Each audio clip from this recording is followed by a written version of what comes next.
Italy is not just a place you visit. Italy is a place that visits you. Because every corner of this country holds a story most people never hear. Stories of ambition, collapse, rebirth, and survival that shaped not just Italy, but the world we live in today. It enters quietly, through a sunrise warming old stone, through a whisper drifting over a canal, through a taste that feels older than memory itself. Some places show you beauty. Italy shows you truth. This is Beyond Realms, an epic Roma production. Travel reimagined, where journeys become stories. Let us begin where the ancient world first learned that ambition could shape the earth itself. Welcome to Rome.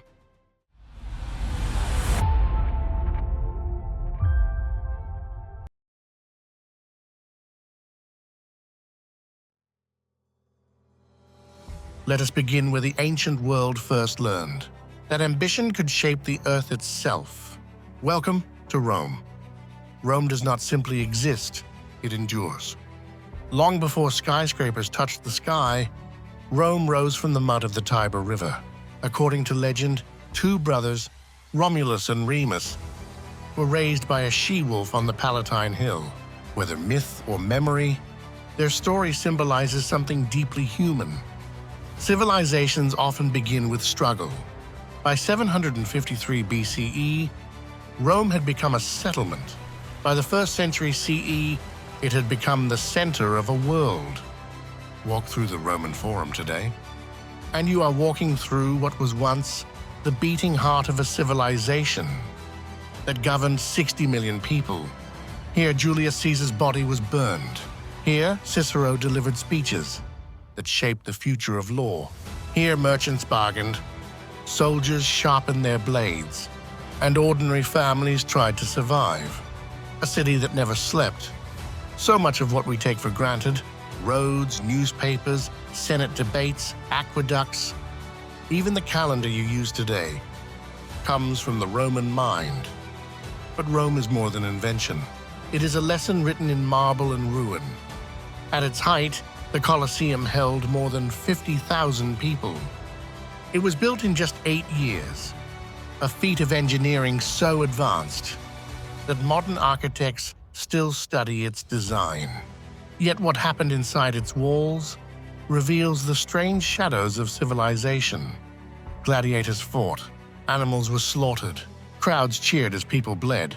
Rome teaches us a hard truth.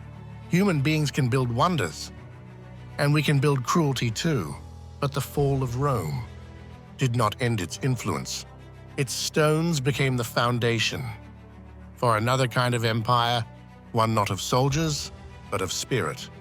Just beyond Rome's ancient walls lies a country so small you can walk across it in minutes, and yet its influence has reached every corner of the earth. Vatican City. The Catholic Church, in its earliest form, began not in wealth, but in fear and faith.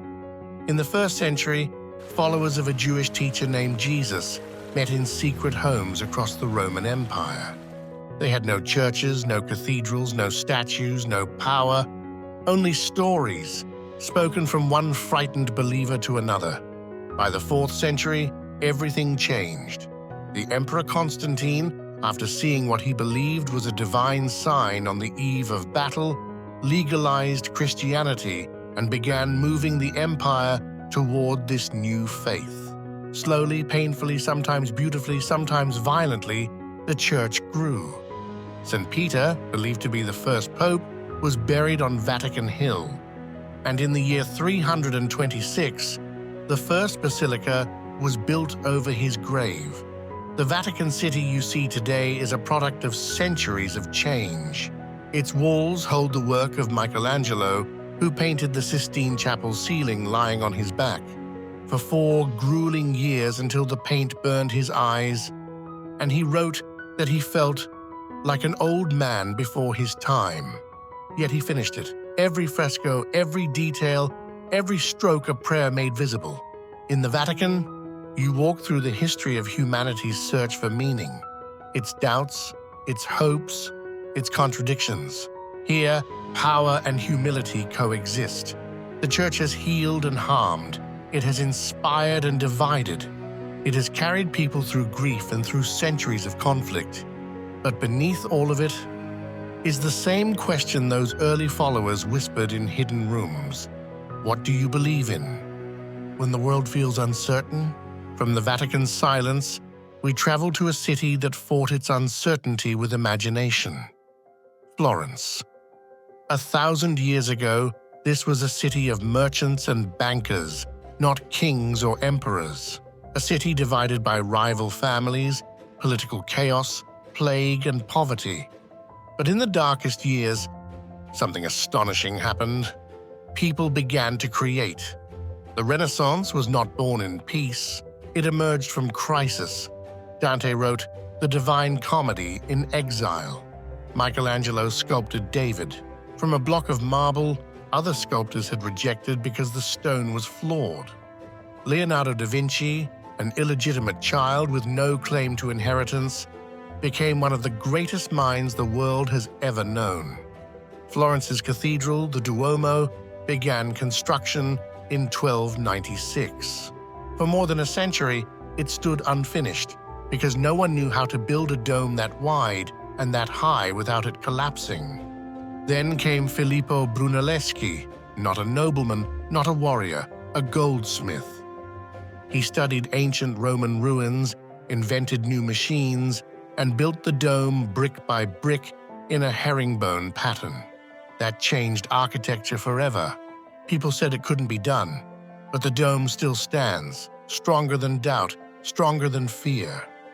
Florence teaches us that creativity is not a luxury, it is survival. From the birthplace of the Renaissance, we move to a city that defies nature itself, Venice. A place that should not exist, and yet somehow does.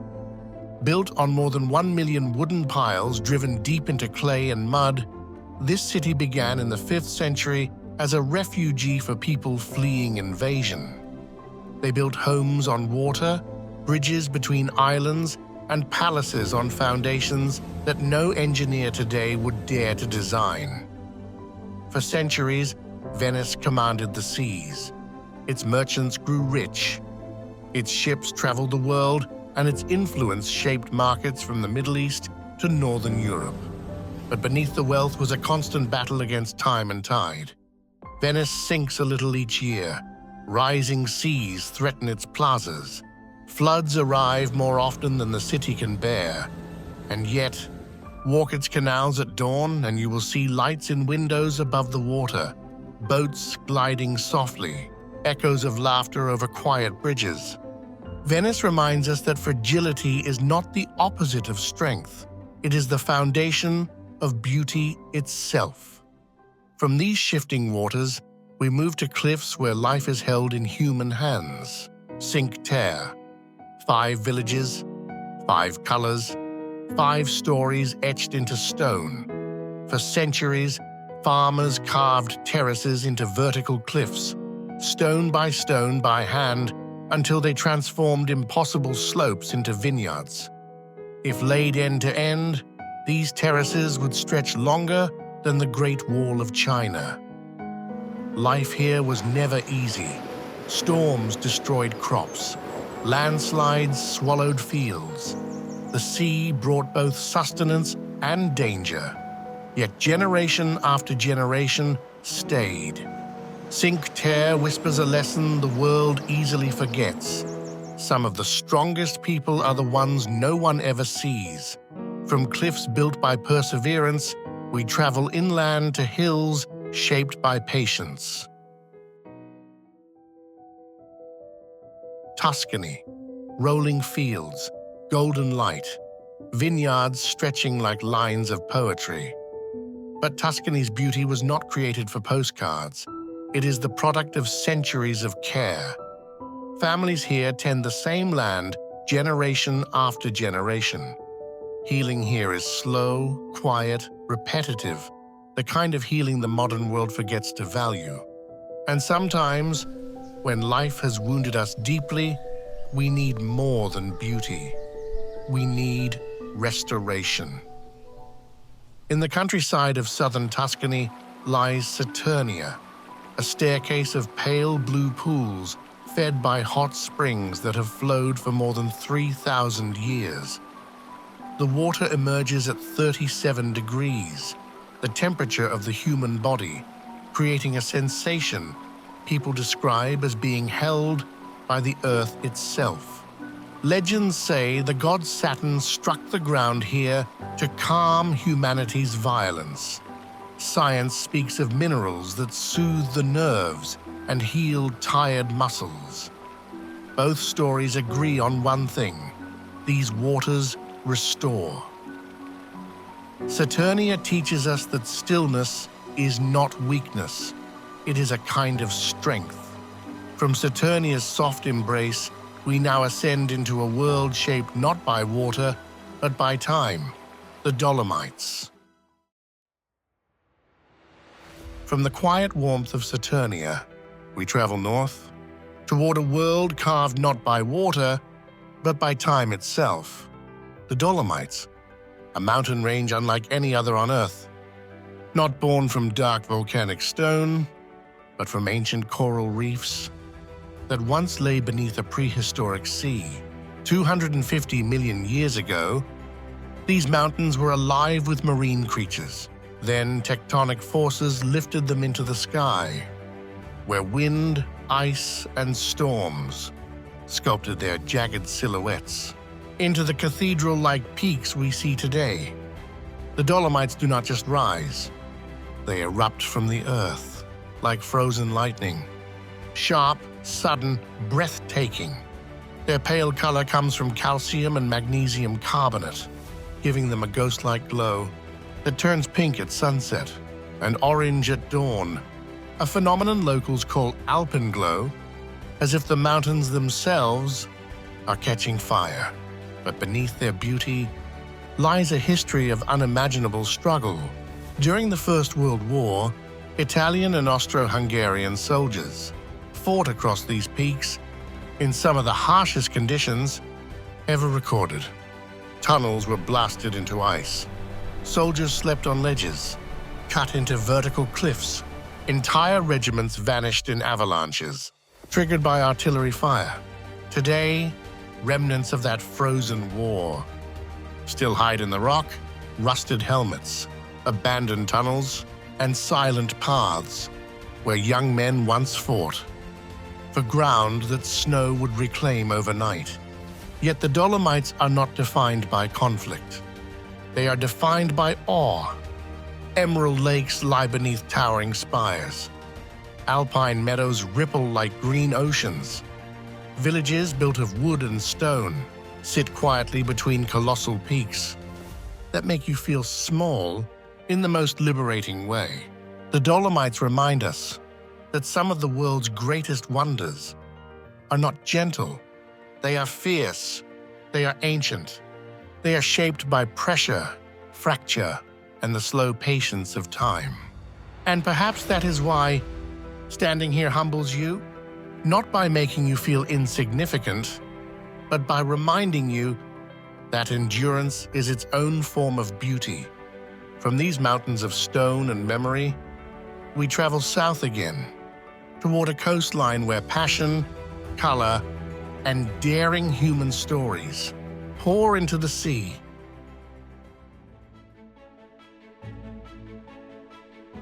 If the Dolomites are strength, then the Amalfi Coast is passion, a coastline carved by chaos, roads that cling to cliffs as if they're afraid to let go, villages perched on impossible ledges with colors that refuse to fade. Here lies Positano, a vertical village where houses cascade down the mountainside like painted coral. Narrow paths weave between lemon groves, and every balcony holds a secret view of the endless Tyrrhenian Sea. Further along is Amalfi, once a powerful maritime republic. Long before Venice rose to dominance, Amalfi ruled the Mediterranean routes. Its sailors shaped early sea laws and connected cultures across continents. And then there is Sorrento, a town balanced gracefully between cliffs and calm water. a place where citrus winds move through evening light and sunsets fall gently over the Bay of Naples. Life here is bold, daring, a little reckless, and breathtaking because of it.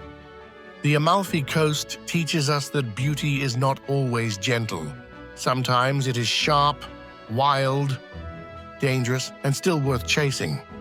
From these cliffs of color and courage, our journey moves to a lake where the world quiets itself. Lake Como, a glacier-carved mirror surrounded by sharp mountains and quiet villages. On still days, the water becomes a perfect reflection, a world above and a world below meeting in silence. Artists, writers, and wanderers have come here for generations seeking clarity, inspiration, escape.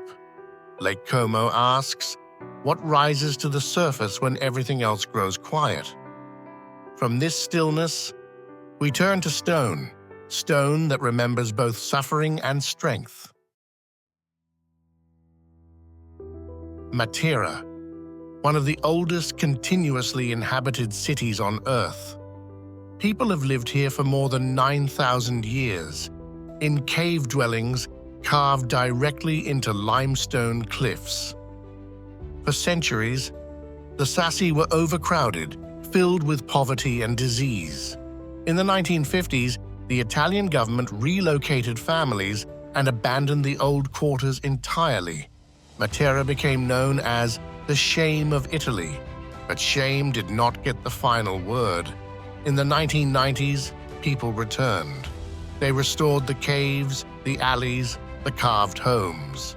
Matera transformed from a national embarrassment into a UNESCO World Heritage Site and one of the most extraordinary stone cities on the planet. Matera teaches us that a broken past can become a sacred future when people choose not to run from their history, but to reclaim it. From ancient caves, we journey to a cathedral of marble and sky. Milan, a city of business and fashion, movement and ambition. But at its heart rises a masterpiece that took nearly 6 centuries to complete, the Duomo. Construction began in 1386 and continued through plagues, wars, political upheaval, and countless generations of architects, sculptors, and artisans.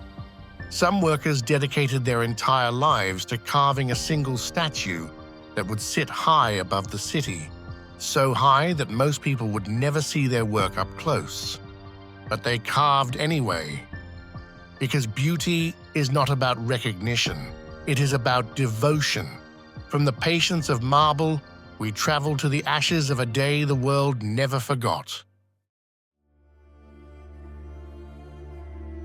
Pompeii, a city frozen in the middle of an ordinary morning. Mount Vesuvius erupted in 79 CE with a force 100,000 times stronger than the atomic bomb of Hiroshima. Ash fell 15 centimeters per hour. Buildings collapsed. People fled. Some died instantly from toxic gas that burned their lungs before they could draw a second breath. And yet what remains is not only tragedy, it is humanity. Bread found in ovens still waiting to be served. Tavern price lists carved into stone. Graffiti on walls left by hands long turned to dust. Pompeii is a reminder that life is fragile and time is unforgiving. But memory is powerful, and memory breathes even in fire. For on another island, another volcano tells a different story. Mount Etna, one of the most active volcanoes on Earth. It smokes, trembles, and spills rivers of lava that glow red against the night. To live near Etna is to accept that the ground beneath your feet is alive. And yet, people do live here. Families, farmers, winemakers. Because volcanic ash creates some of the most fertile soil. In Europe, vineyards flourish, villages rebuild, life returns again and again. Etna teaches us that destruction and creation are sometimes the same events seen from different timescales. From volcanic fire to the soft glow of twilight, our journey returns to a simple truth. Italy is not one story. It is thousands, it is millions. It is Romans carving empires and monks preserving knowledge through the Dark Ages.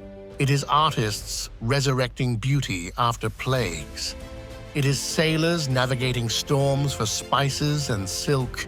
It is farmers tending the same soil their ancestors walked.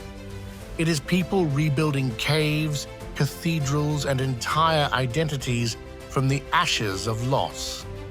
Italy is a conversation between past and present, between land and identity, between who we were and who we might still become. And perhaps that is why it breaks your heart twice. Once when you arrive, because you realize how much beauty you've been living without, and again when you leave, because some places do not just show you the world, they show you yourself. If this journey has stayed with you, thank you. Thank you for traveling with us, for giving us your time, your curiosity, and your open heart. It truly means more than we can ever say. We love travel not just for the landscapes, but for what they reveal about the human story, about resilience, wonder, connection, and the incredible beauty of our shared world. And we want to continue bringing these moments to you, the hidden places, the unforgettable horizons, the stories that remind us that the world is far more beautiful than we often remember. We hope you'll join us again for the next journey, wherever it leads. This is Beyond Realms, an epic Roma production. Travel reimagined, where journeys become stories. Thank you for being part of this one.